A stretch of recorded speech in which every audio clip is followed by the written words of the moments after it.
Terima kasih Tuhan. Terima kasih untuk hadirat-Mu. Terima kasih untuk kasih-Mu, kemurahan-Mu atas kami.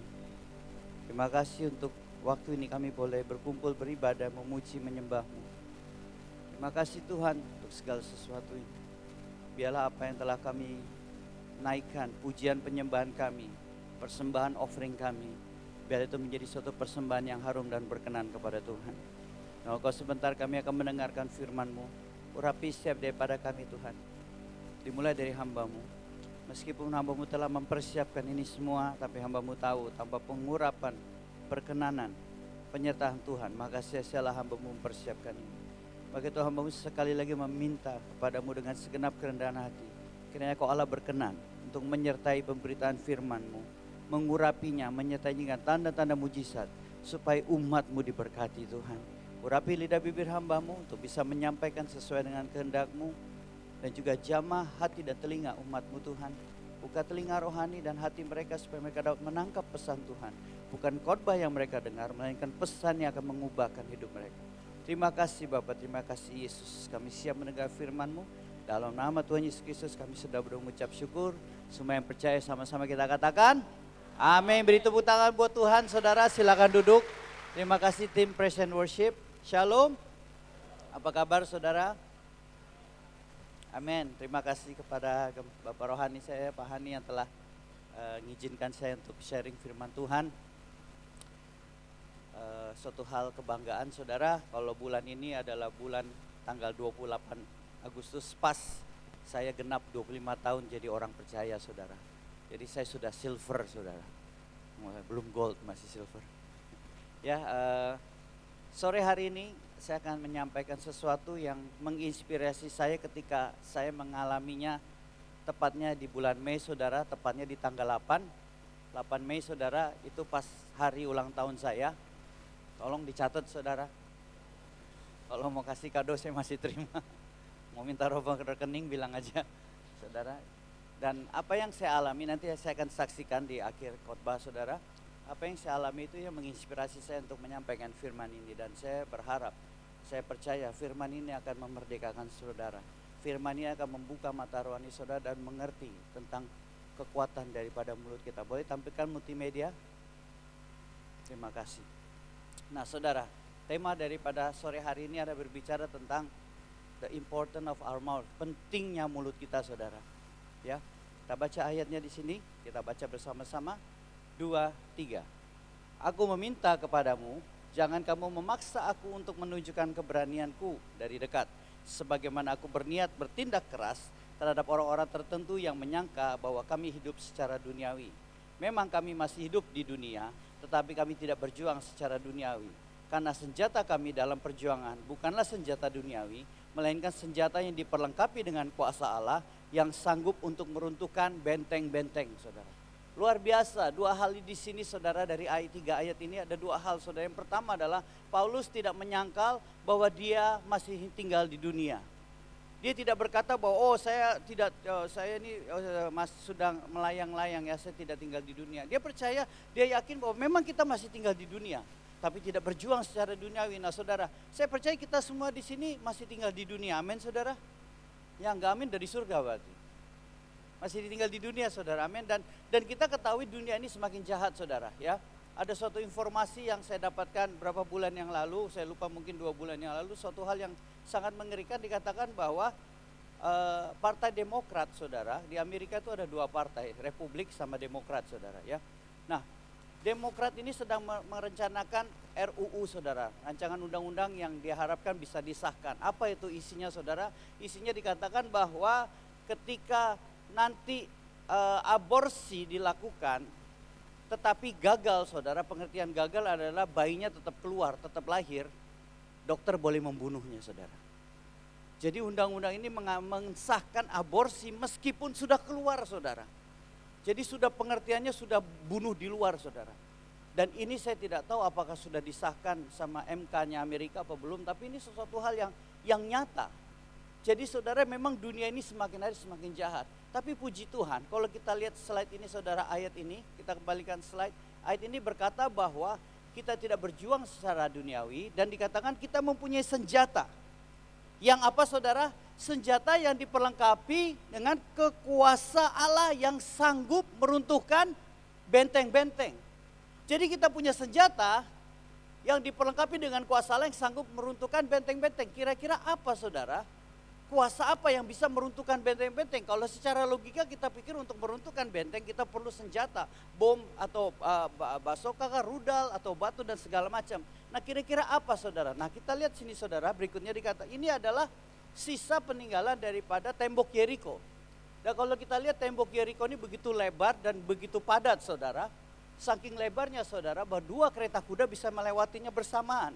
Jadi bisa bayangkan saudara ketebalan dan juga kokohnya tembok Yeriko ini. Dan saudara tahu ceritanya kan saudara, bagaimana mereka mengelilingi tembok Yeriko ini. Ya kita baca ayat ini saudara. Kita baca bersama-sama 2, 3. Apabila sangkakala tanduk domba itu panjang bunyinya dan kamu mendengar bunyi sangkakala itu, maka haruslah seluruh bangsa bersorak dengan sorak yang nyaring, maka tembok kota itu akan runtuh. Lalu bangsa itu harus memanjatnya masing-masing ke depan. Nah di sini saudara dikatakan mereka bersorak dengan sorak yang nyaring, tembok itu runtuh. Tadi Paulus berkata di sini dikatakan kita diperlengkapi dengan senjata dengan kuasa Allah yang sanggup meruntuhkan benteng-benteng. Nah saudara, jadi saya tertarik kira-kira sorak dengan sorak yang nyaring itu seperti apa? Apakah soraknya seperti kayak orang di pasar gitu, gitu-gitu saudara? Tapi ternyata enggak saudara. Bersorak dengan sorak yang nyaring, sorak ini di dalam bahasa aslinya ada 5 definisinya saudara. Ada 5 tafsirannya saudara. Yang pertama adalah pekik peperangan. Yang kedua adalah signal perang. Jadi mereka berteriak maju, serbu, serang, hajar, lawan dan segala macam. Pekik peperangan, mari kita serbu, mari kita. Dan yang ketiga saudara, yang favorit saya di sini dikatakan bahwa to shout in triumph over enemy, dikatakan sorak kemenangan atas musuh. Saudara kayak bayangkan mereka belum berperang saudara. Di hadapan mereka tembok Yeriko yang tebalnya luar biasa. Di atas sana mereka musuh mungkin sudah berbaris. Karena mereka pasti sudah curiga saudara. Kenapa? Karena dia pikir ini kenapa ada bangsa Israel yang keliling 1 hari sekali sehari. Sehari itu hari ke-7 keliling sampai 7 kali. Ini apa nih? Apakah ada tur ziarah rohani 7 hari mengelilingi tembok Yeriko gitu kan saudara? Jadi mereka pasti sudah berjaga-jaga, mungkin dengan panah, mungkin dengan lembing, dengan tombak, mungkin dengan batu, mereka sudah siap. Dan bayangin saudara, mereka di bawah sini, mereka melihat ke atas, dan tembok yang besar ini mereka mengatakan, terima kasih untuk kemenangan ini Tuhan. Kemenangan daripada Tuhan, kami berhasil, kami menang, kami menduduki kota Yeriko. Kota Yeriko kami kalahkan, padahal belum berperang saudara. Intinya apa saudara? Bahwa saudara apapun yang saudara alami saat ini, tembok apapun yang saudara hadapi, sebesar apapun, setinggi apapun, sesulit apapun, katakan kemenangan atas tembok itu saudara. Katakan kemenangan atas masalah saudara. Katakan kemenangan atas ujian yang sedang saudara alami. Meskipun belum berperang, meskipun temboknya masih kelihatan, tapi berkata, hai tembok, aku akan menang atas masalah ini. Aku akan keluar sebagai pemenang, lebih daripada pemenang. Amin saudara. Inilah yang bangsa Israel lakukan, perang aja belum saudara, tapi mereka sudah memperkatakan kemenangan. Biarlah itu kita lakukan semua saudara. Yang keempat dan yang kelima, yang keempat adalah bersorak dengan tepuk tangan saudara. Berarti saudara ketika kita memuji Tuhan, menyembah Tuhan, kita bertepuk tangan. Bukan karena song leader suruh tepuk tangan, mari kita tepuk. Bukan saudara. Kan ini berbicara tentang peperangan dengan puji-pujian dengan tepuk tangan saudara. Amin. Dan yang kelima, dikatakan bersorak dengan dorongan atau gerakan rohani. Yang dimaksud adalah mereka memperkatakan Taurat Tuhan. Dikatakan religious impulse. Jadi mereka memperkatakan mungkin Jehovah Nisi, Jehovah Shalom, El Shaddai, Adonai. Mereka memperkatakan Taurat Tuhan. Artinya apa saudara? Kita memperkatakan firman Tuhan, janji Tuhan atas tembok-tembok yang menghalangi berkat saudara.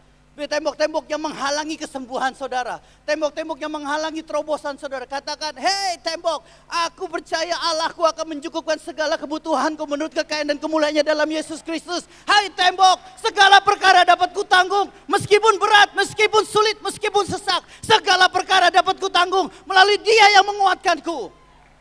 Katakan itu saudara terhadap masalah-masalah yang saudara alami. Amin saudara. Nah, dari sinilah saudara ada 3 poin yang ingin saya sampaikan saudara. Tidak banyak-banyak 3 saja. Kalau 8 nanti nggak selesai. Ya. Yang poin yang pertama saudara, adalah Tuhan ingin memakai mulut kita. Katakan Tuhan ingin memakai mulut kita. Untuk apa saudara? Untuk firman-Nya dapat diberitakan. Amin saudara. Kita baca ayat ini, Ibrani 4 ayat 12, 2, 3.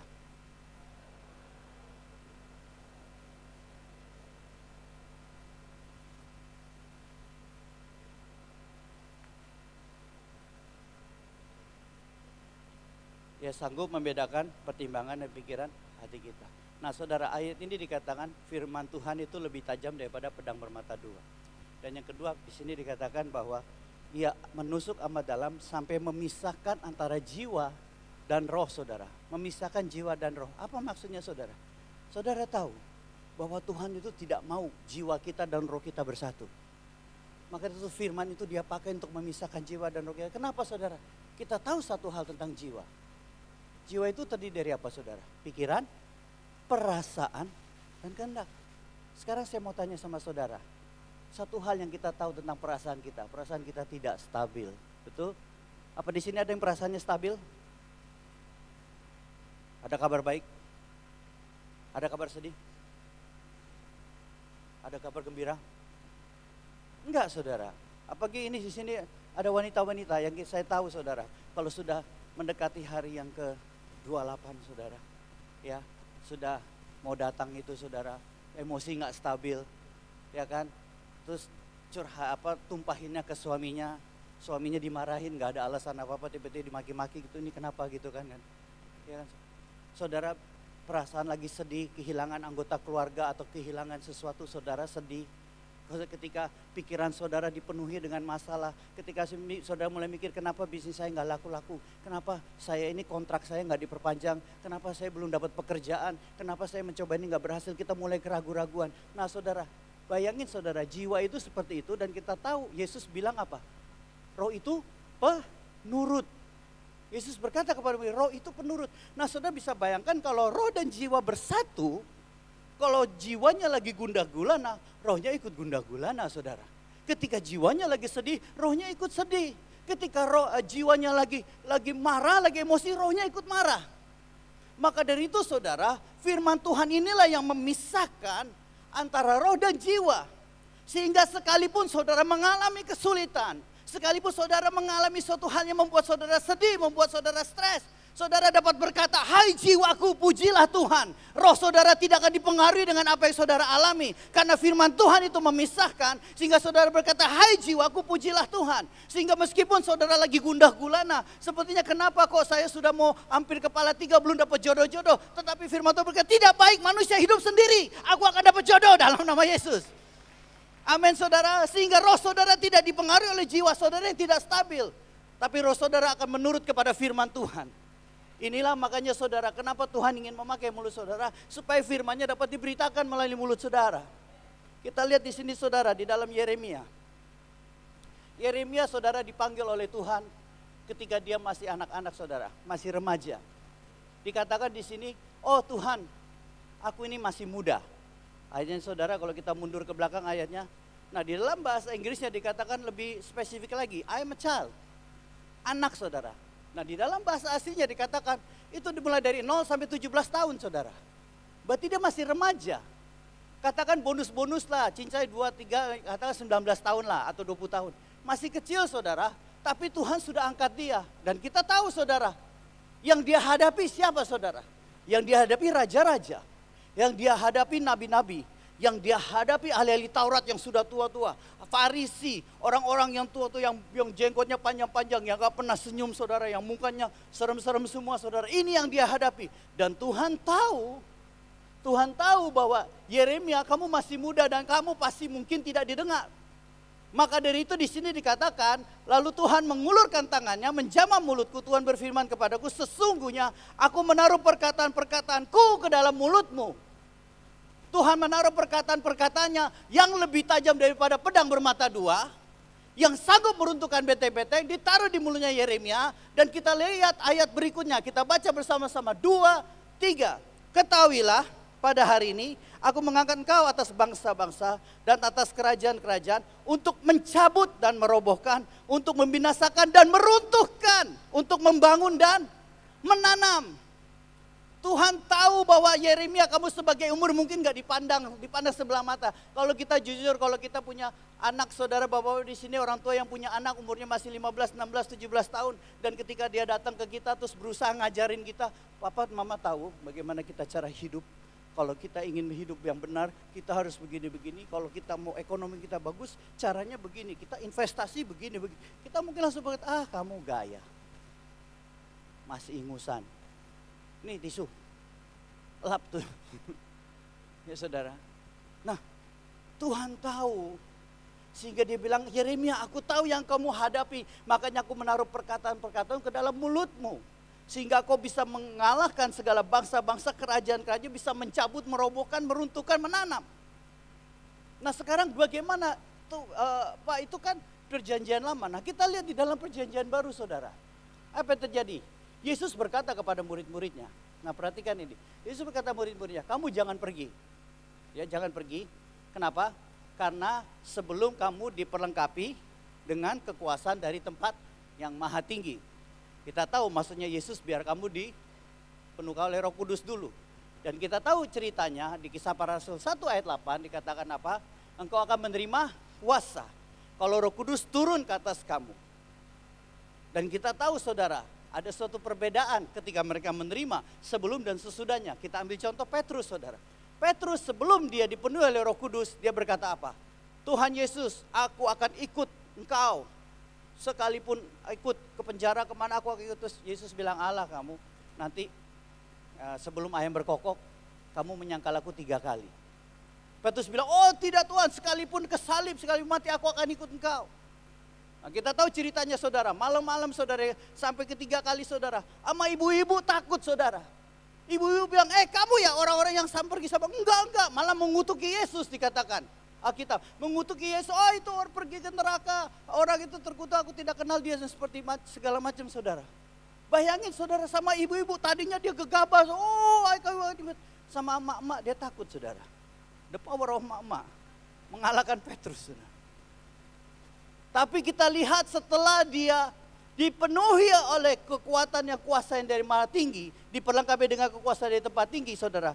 Kita lihat di sini, ayat Kisah Para Rasul 2 ayat 37, kita baca bersama-sama 2, 3. Ketika mereka mendengar hal itu, hati mereka sangat terhalu. Lalu mereka bertanya kepada Petrus dan rasul-rasul yang lain, apakah yang harus kami perbuat saudara-saudara? Nah, di sini saudara bahasa Indonesianya lembut sekali ya, mereka terharu. Ya, kita kalau terharu tuh ketika melihat cerita drama Korea, ya drama yang sedih, terharu gitu kan. Kita ngelihat pacarnya mau mati di samping, dielus-elus gitu kan. Terharu gitu. Kita lihat anak kecil nolongin mamanya, bapaknya bekerja, terharu. Padahal saudara, bukan terharu saudara. Di dalam New King James dikatakan saudara, yang merah ini dikatakan ketika mereka mendengar, they were cut to the heart. Mereka seperti ada yang tertusuk ke hati mereka saudara. Ada sesuatu yang menusuk hati mereka. Apa itu kira-kira saudara? Pedang roh firman Tuhan yang lebih tajam dari pedang bermata dua yang keluar dari mulut Petrus menusuk hati mereka sehingga mereka berkata, apa yang harus kami perbuat? Petrus bilang, bertobatlah, berilah dirimu dibaptis. Hari itu juga saudara 3.000 orang bertobat. Khotbahnya 3 menit, 3.000 orang bertobat saudara. Karena diperlengkapi kekuasaan yang maha tinggi. 3 menit, 3.000 saudara. Saya 60 menit, berapa yang bertobat kira-kira? Ada enggak? Mudah-mudahan ada ya. Saudara bisa bayangkan, Tuhan ingin memakai mulut saudara. Kalau roh yang sama yang ada Petrus yang hanya dengan berkata-kata 3 menit sanggup membuat orang bertobat. Sampai betul-betul terasa tertusuk saudara. Roh yang sama Tuhan bisa berikan kepada saudara. Saudara kan percaya kepada Yesus. Saudara bahwa telah lahir baru. Sehingga Roh Kudus ada di dalam saudara. Sehingga perkataan saudara telah diperlengkapi oleh kekuatan yang maha tinggi. Maka dari itu Tuhan ingin memakai mulut saudara. Tahu nggak saudara, Tuhan ingin memakai mulut saudara supaya firman-Nya dapat diberitakan. Yang lebih tajam daripada pedang bermata dua ini. Yang lebih tajam dan sehingga dapat meruntuhkan benteng-benteng. Supaya saudara bisa pergunakan itu untuk menghancurkan segala kuasa-kuasa kegelapan. Tembok-tembok masalah-masalah yang saudara hadapi. Sehingga saudara sanggup melewatinya. Inilah kekuatan mulut kita, saudara. Itu dah saudara poin yang pertama. Nah, poin yang kedua, sekarang karena kita tahu Tuhan ingin memakai mulut kita. Sayangnya yang poin kedua ini adalah iblis juga ingin memakai mulut kita. Iblis juga ingin memakai mulut kita. Kenapa saudara? Iblis itu pernah tidak punya kredibilitas. Kenapa dia tidak punya kredibilitas? Karena firman Tuhan mengunci kuasa kegelapan itu. Iblis tidak bisa bergerak di luar dari firman Tuhan. Saudara tahu, iblis tidak bisa bergerak di luar dari firman Tuhan. Sehingga firman Tuhan itu mengunci daripada kegerakan daripada iblis. Contohnya saudara, ayat ini. Sesungguhnya aku telah memberikan kuasa kepada kamu untuk menginjak ular dan kalajengking. Dan kuasa untuk menahan kekuatan musuh sehingga tidak ada yang akan membahayakan kamu.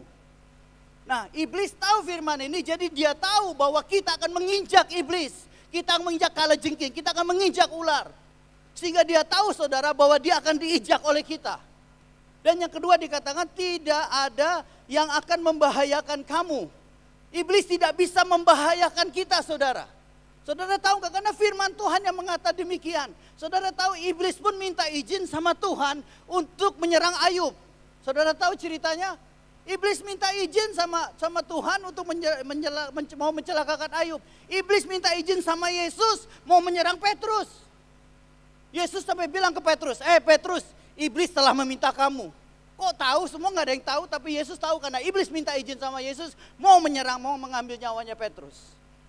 Nah saudara, kita tahu iblis tidak bisa membahayakan kita karena dia dikunci oleh firman Tuhan. Nah yang kedua lagi saudara, karena itu tunduklah kepada Allah dan lawanlah iblis, maka ia akan lari daripadamu. Nah firman Tuhan berkata kita tunduk kepada Tuhan, kita lawan iblis. Dan firman Tuhan berkata apa? Dia bukannya mundur pelan-pelan atau mengalah, enggak saudara. Dia katakan dia lari daripada kita. Iblis itu takut sama kita ketika kita tunduk sama Tuhan saudara. Kita lawan, dia harus lari daripada kita. Firman Tuhan yang berkata demikian. Iblis harus melakukan firman ini. Tapi kenapa banyak saya dengar saudara iblis yang ngejar anak Tuhan? Ya, keluar kamu, dalam nama Yesus keluar. Gak mau keluar, saya yang keluar. Saya pernah saudara menerjemahkan pendeta dari Amerika di Batu Haji saudara. Dia bawa timnya rame-rame saudara, KKR waktu itu. Saya menerjemahkan. Jadi waktu itu altar call. Nah waktu altar call saudara, ada beberapa saudara manifestasi dan dia bawa timnya untuk bantu doakan. Nah saya nemenin saudara, takutnya gak ngerti bahasanya minta diterjemah, jadi saya nemenin. Nah ada satu saudara manifestasi, jadi satu bapak ini dia doain saudara, tiba-tiba manifestasi. Dan manifestasinya seperti mau berkelahi saudara, seperti mau karate gitu. Jadi langsung, saya nggak tahu ngomong apa, pokoknya kayak gitu-gitu karena berisik saudara. Yang dibilang intinya awas tuh ya, kok ajar gitu-gitu kan. Gini-gini saudara. Saya udah tahu itu pasti manifestasi daripada iblis. Karena jemaat yang normal nggak mungkin begitu kalau mau didoain. Maunya begini kan saudara, nggak begini. Nah lucunya ketika begitu orang ini begini, yang doain, minta maaf. Saya kaget loh kok mundur. Doain ini lagi manifestasi. Akhirnya saya yang doain saudara sama diakin-diakin lain. Tuh keluar, dan keluar manifestasi dan dijamah Tuhan dan dipulihkan saudara. Ada kuasa dengan mulut kita saudara. Waktu acara Teen Explosion, waktu acara Capture kemarin saya melihat kuasa Allah luar biasa. Kita nggak perlu sentuh orang. Waktu karena kebanyakan yang maju saudara, nggak ada timnya kurang saudara. Saya ikut nerjemahin, ikut melayani, saudara nggak perlu sentuh, keluar dan nama Yesus keluar saudara. Karena dia harus tunduk sama firman Tuhan, lari daripada kita.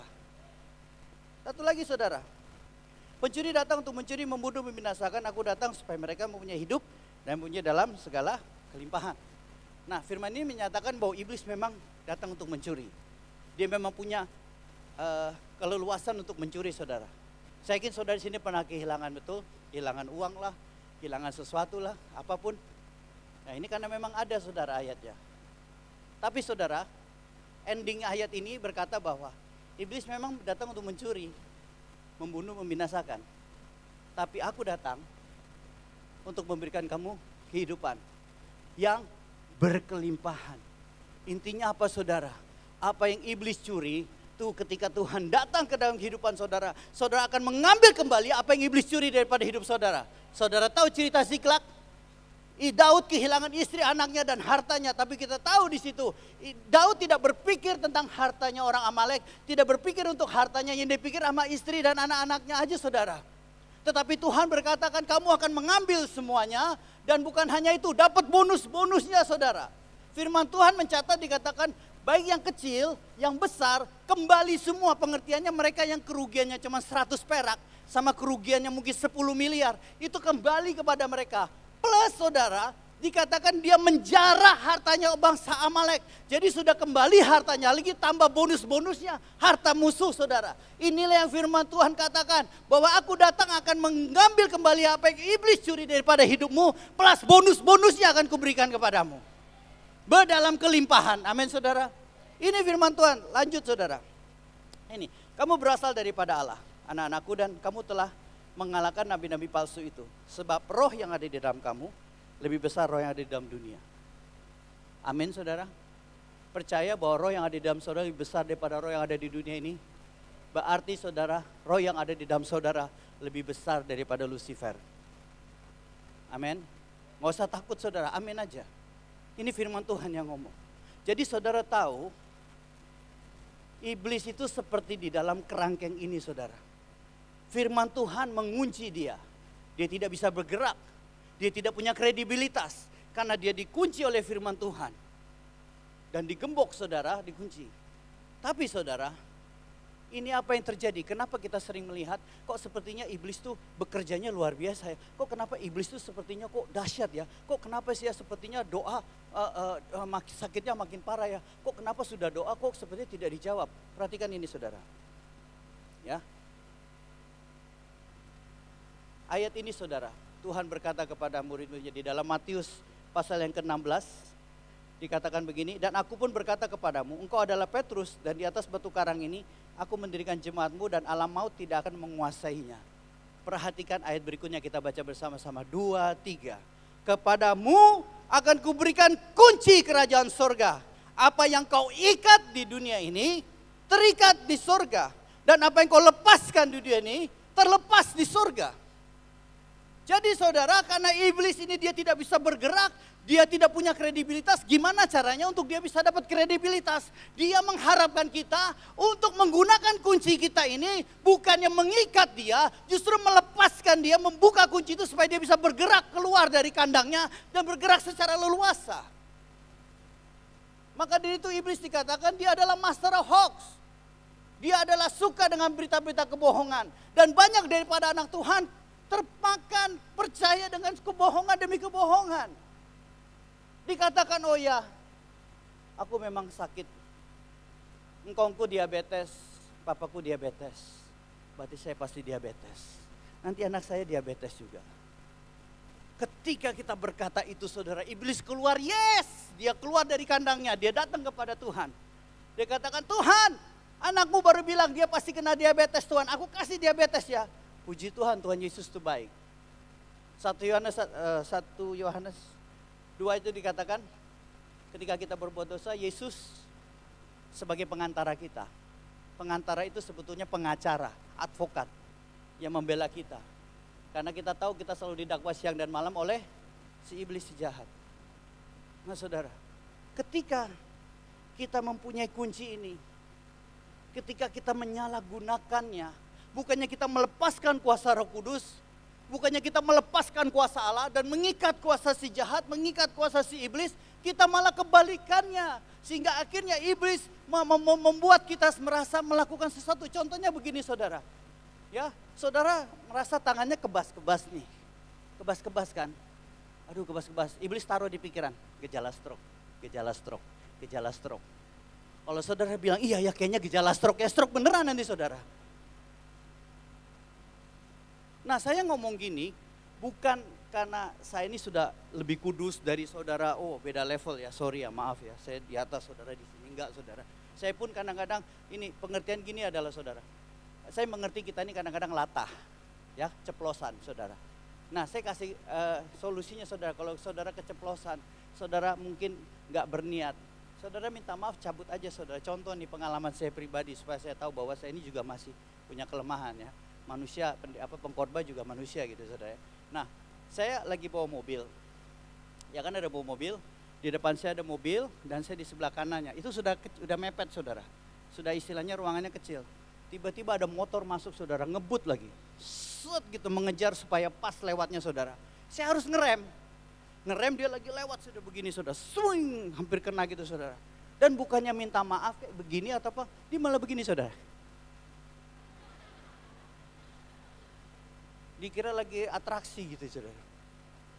Langsung saya spontan, kecelakaan baru tahu rasa kamu. Langsung saya pikir, enggak Tuhan. Saya enggak bermaksud itu emosi, Tuhan. Ampuni, saya enggak bermaksud, Tuhan. Saya cabut, Tuhan. Nanti saya takutnya di jemaat lagi kan, saudara. Datang ke gereja pakai tongkat. Kenapa kamu? Nggak tahu, lagi bawa motor tiba-tiba ada yang dorong jatuh. Oh, kamu rupanya. Ya, hati-hati, saudara. Ini contohnya apa yang terjadi. Ada dua peristiwa, untuk menghemat waktu, saudara. Saya ambil satu aja. Saul dengan Daud, saudara. Nah, perhatikan di sini. Saul dengan Daud dikatakan begini. Dan perempuan yang menari-nari itu menyanyi berbalas-balasan, katanya Saul mengalahkan beribu-ribu musuh, tetapi Daud berlaksa-laksa. Lalu bangkitlah amarah Saul dengan sangat, dan perkataan itu menyebalkan hatinya. Sebab pikirnya kepada Daud diperhitungkan mereka berlaksa-laksa, tetapi kepadaku diperhitungkannya beribu-ribu. Akhir-akhirnya jabatan raja itu pun jatuh kepadanya. Nah, perempuan ini tidak berniat menyerang Saul. Tapi tanpa disadari ketika dia bilang, Saul beribu-ribu, Daud berlaksa-laksa. Kata berlaksa-laksa itu langsung dia sakit, saudara. Kok begini sih? Langsung emosi, saudara. Langsung marah. Saudara tahu, Alkitab mencatat 21 kali akibat perkataan ini, 21 kali dia ingin membunuh Daud. Hanya karena berlaksa-laksa, saudara. Baru berlaksa-laksa. Belum berbihun-bihun. Berkuetiau-kuetiau. Berspageti yang lebih mahal. Saudara, kita tidak tahu dampak dari perkataan kita bisa membuat orang seperti itu. Makanya saudara, ketika saudara mendapat sesuatu dari Tuhan, tanya apakah ini perlu di-sharingkan ke orang lain, ya, mendoa syafaat, apakah perlu di-sharingkan ke jemaat, atau hanya di-sharingkan ke gembala, atau di-sharingkan kepada pribadi, atau ke istri, ataupun sesuatu yang hanya saudara doakan. Kadang-kadang kita tidak tahu apakah ketika kita menyampaikannya, akhirnya malah orang itu jadi marah, emosi, dan akhirnya terprovokasi, saudara. Sekarang saya mau tanya sama saudara, ketika saudara lagi makan, nggak nyampe 20 meter dari saudara, 30 meter, saudara lagi makan, anggap saudara udah lapar sekali, ya. Sudah lapar, ya, katakan saudara baru mau buka puasa nih, makannya babi panggang lagi kan, jumbo gitu kan, kuah gitu kan. Tiba-tiba di depan saudara itu ada orang buang sampah. Bro, 1 tong sampah besar buang. Nah, saudara lagi makan, gimana reaksinya? Gimana sih? Buang sampah saya lagi makan, tahu? Lempar lagi piringnya. Salah, kenapa dilempar? Mahal itu. Lempar. Apa saudara terus makan? Kalau saya terus makan, saudara, karena tujuan saya makan. Bukan memperhatikan itu sampah, saudara. Kalau memang bau, agak jauhan lagi aja makannya. Jangan makin dekat, ya makin kecium.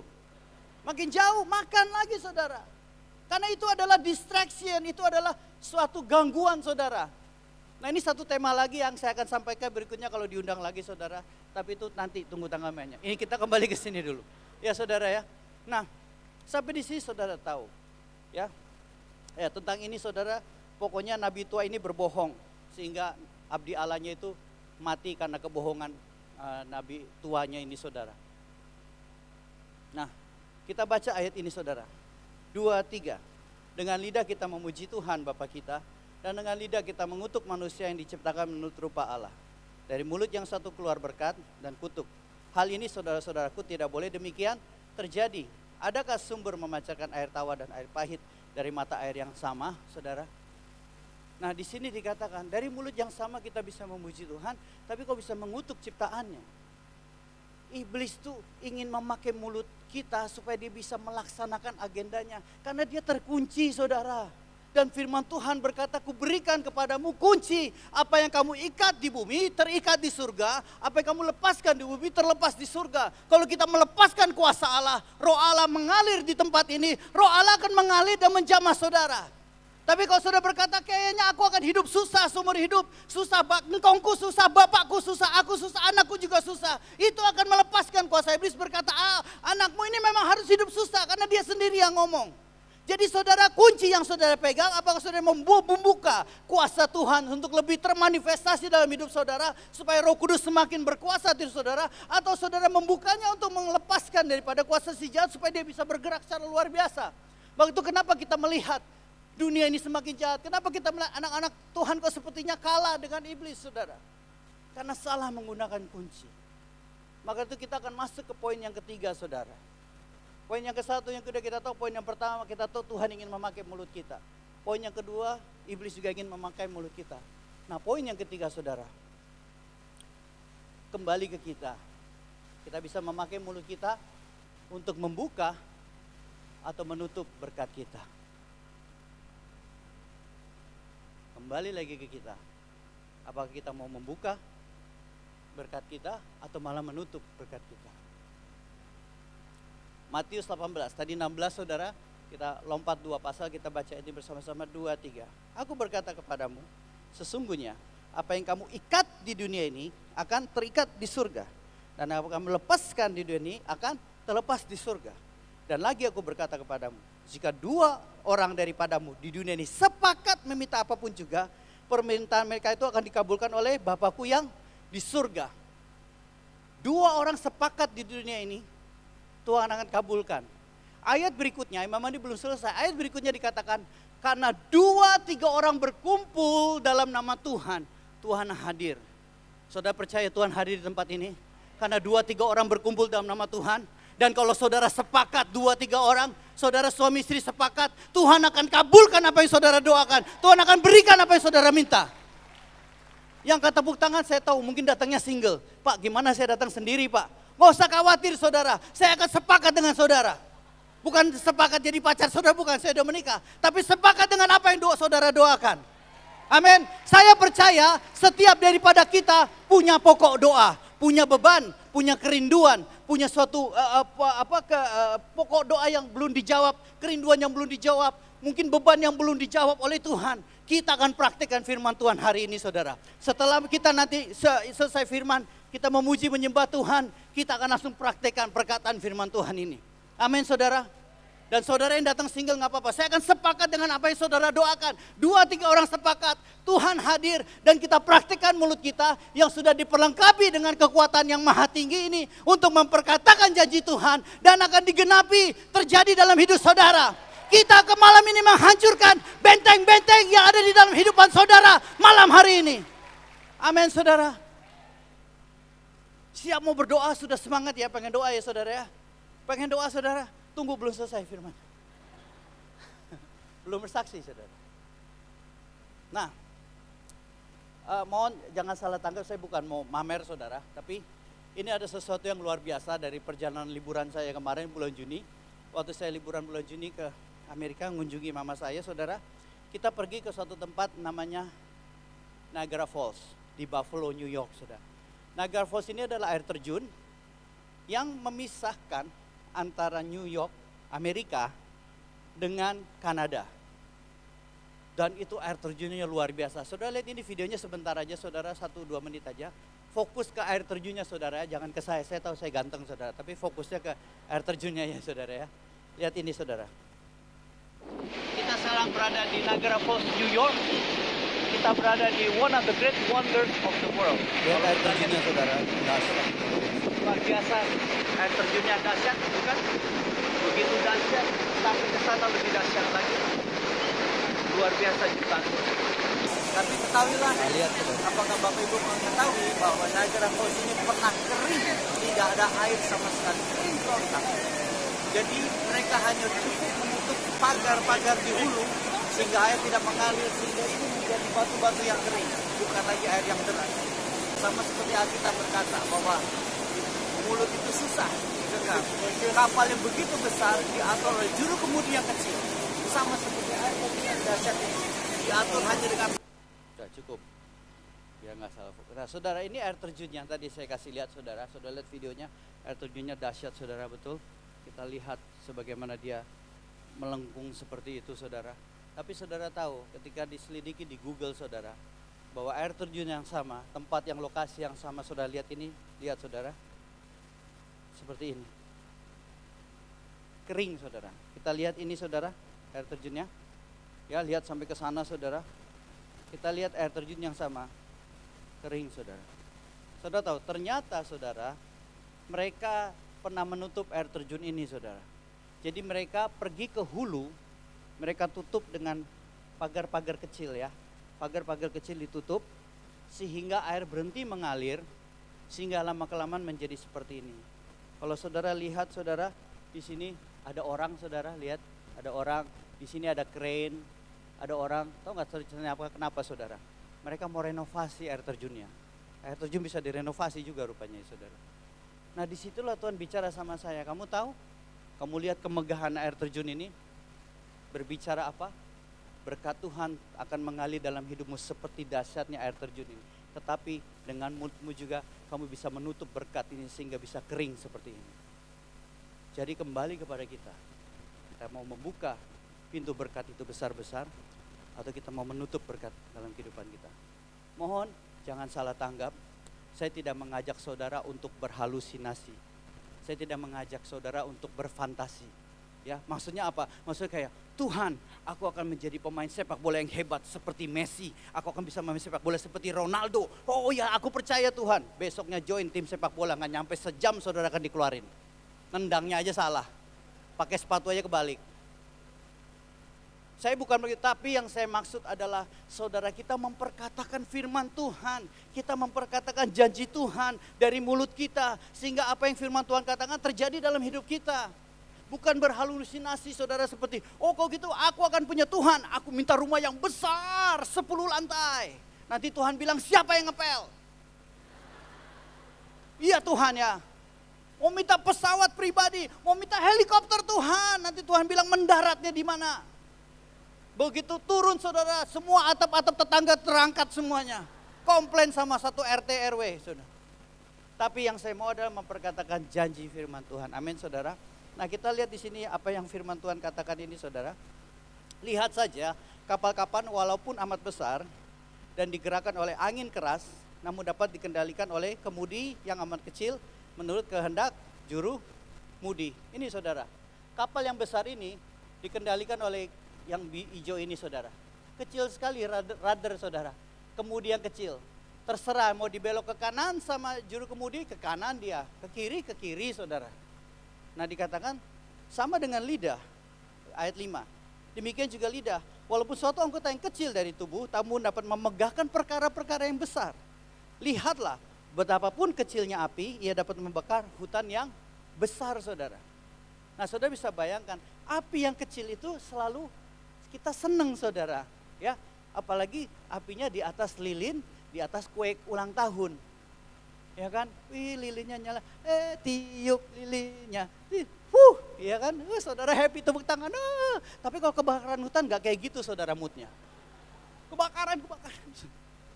Api unggun menghangatkan saudara ya, di tepi laut malam-malam api unggun biar hangat saudara, menghangatkan badan. Tapi kalau kebakaran itu bukan menghangatkan lagi, membakar saudara. Nah ini yang dimaksud saudara dengan lidah ini. Maka itu saudara, di ayat yang terakhir, Amsal 18 ayat 21 dikatakan hidup dan mati dikuasai lidah, siapa suka menggemakannya akan memakan buahnya. Tuhan Allah telah memberikan kepadaku lidah seorang murid, supaya dengan perkataan aku dapat memberikan semangat yang baru kepada orang yang letih lesu. Nah, terserah kepada kita.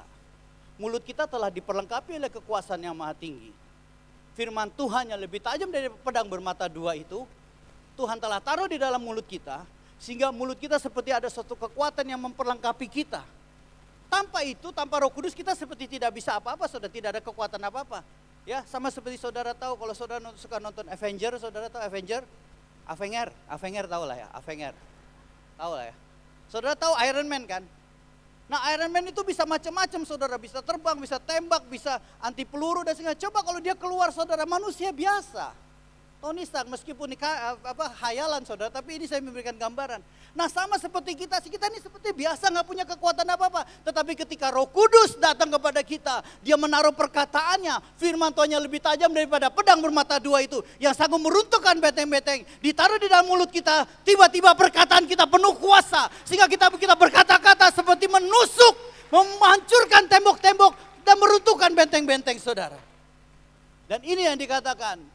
Kalau kita terus memperkatakan kehidupan, kita akan menikmati kehidupan. Kita terus memperkatakan kematian, kita akan menikmati kematian itu. Kembali kepada saudara mau yang mana. Nah saya tutup dengan kesaksian. Saya minta tim musik.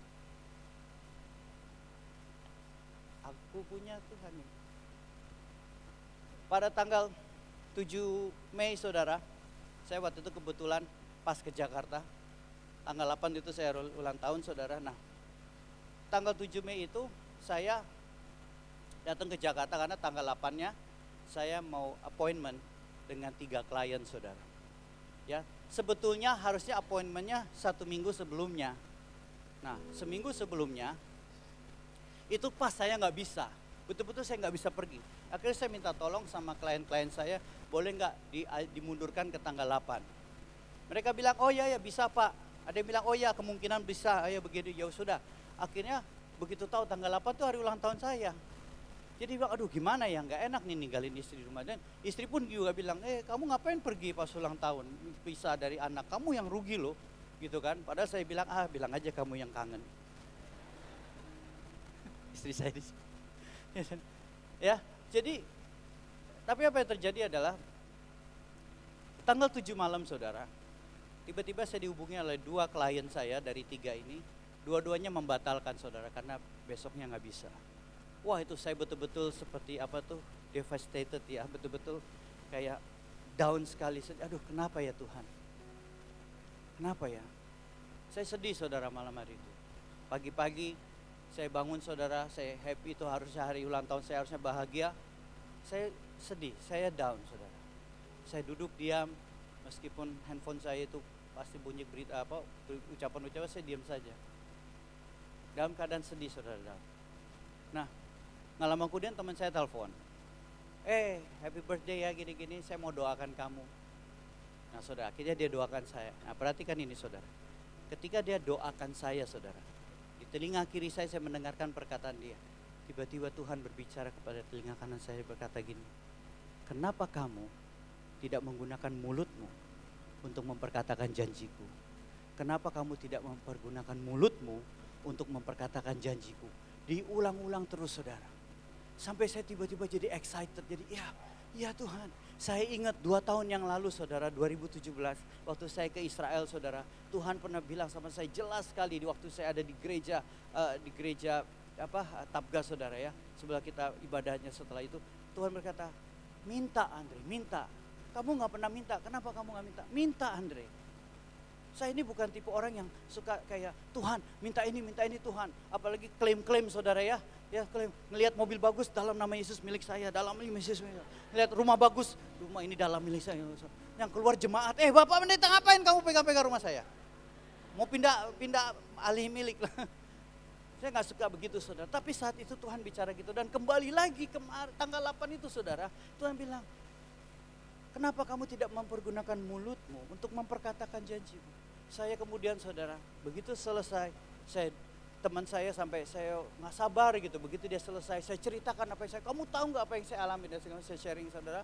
Kemudian selesai, saya duduk tenang, saya berdoa begini saudara. Tuhan, terima kasih untuk klien-klien ini yang kau berikan kepadaku.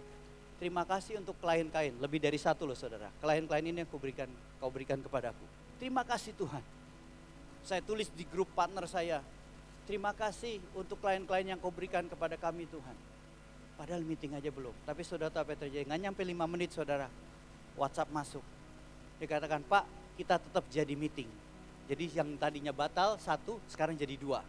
Nah nggak nyampe 15 menit kemudian saudara, telepon masuk. Pak kita tetap jadi meeting saudara. Jadi kembali dari 1 menjadi 3 saudara. Luar biasa. Nah yang lebih luar biasanya lagi ketika saya pergi saudara. Begitu saya pergi bertemu saudara, dia sukses saudara. Ketika ketemu lagi dengan yang kedua, sukses di saudara. Ketemu yang ketiga, sukses lagi saudara. Tiga-tiganya sukses saudara. Nah, puji Tuhan. Begitu. Kita mempunyai mulut yang telah diperlengkapi oleh kekuasaan yang maha tinggi. Kita telah diberikan kunci. Mari kita lepaskan kuasa Roh Kudus saat ini. Dalam nama Tuhan Yesus, kami lepaskan gelombang Roh Kudus untuk turun mengalir di tempat ini. Dalam nama Tuhan Yesus. Sehingga setiap umat-Mu yang akan berdoa nanti, Roh Kudus-Mu akan bekerja dan menjawab doa-doa. Nah saudara, siap saudara? Kita akan menyembah Tuhan dan kita akan praktikkan firman Tuhan. Saudara mau? Gunakan mulut saudara yang telah diperlengkapi oleh kekuatan yang maha tinggi ini untuk memberkatakan firman Tuhan yang lebih tajam daripada pedang bermata dua, untuk menghancurkan, meruntuhkan benteng-benteng yang apa saudara alami. Apapun itu saudara butuh kesembuhan, saudara butuh terobosan ekonomi, saudara butuh jodoh, saudara butuh apapun pekerjaan, saudara butuh keuangan dan segala macam. Saudara katakan, 2-3 orang berkumpul dalam nama Tuhan, Tuhan hadir. Saudara tahu Roh Kudus hadir di sini, kita meminta manifestasi Roh Kudus untuk mengalir di tempat ini. Saya sudah melihat kuasa Tuhan ketika saya menyampaikan firman ini. Saya terlalu yakin Roh Kudus akan bekerja dan akan menjawab doa saudara. Saudara sudah melihat di cabang-cabang yang lain saudara. Saudara perhatikan, percaya ini akan terjadi. Terus ya saudara, kita akan berkata-kata. Keluarkan mulut saudara. Keluarkan mulut saudara. Gak usah takut orang lain kanan kiri mendengar perkataan saudara, itu bukan urusan mereka. Ini urusan saudara dengan Tuhan. Amin. Saudara siap? Mari kita bangkit berdiri. Nanti setelah kita menyembah Tuhan, kita akan berdoa.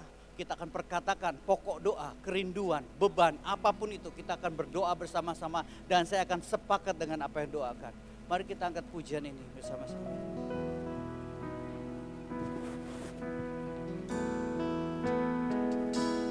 Ku hidup karena percaya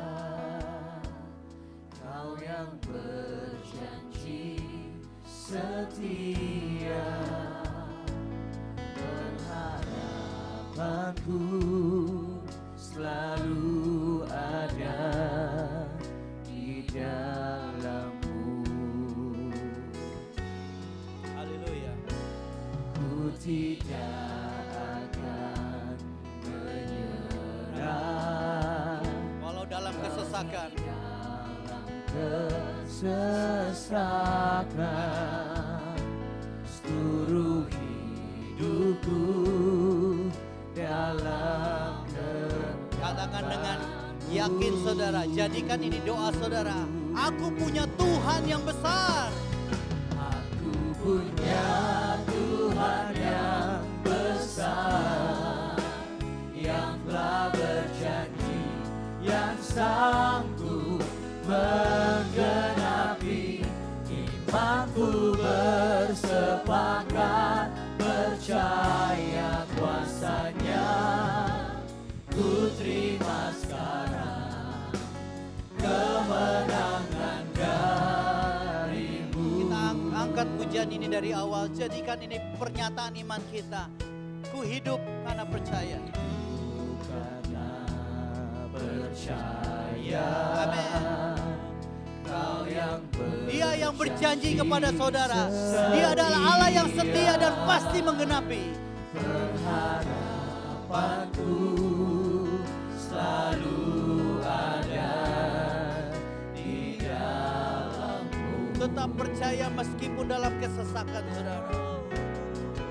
Tidak akan Jangan menyerah saudara terhadap tembok-tembok masalah yang ada di hadapan saudara.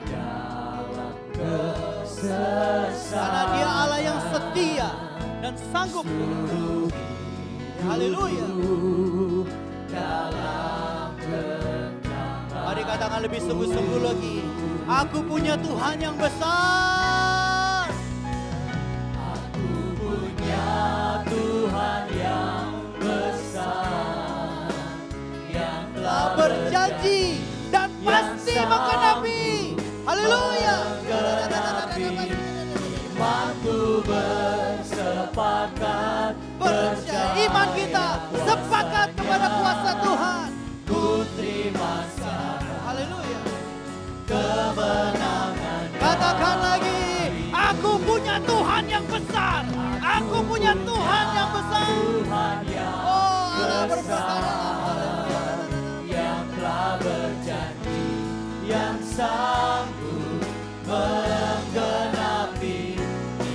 imanku bersepakat percaya kuasa-Nya.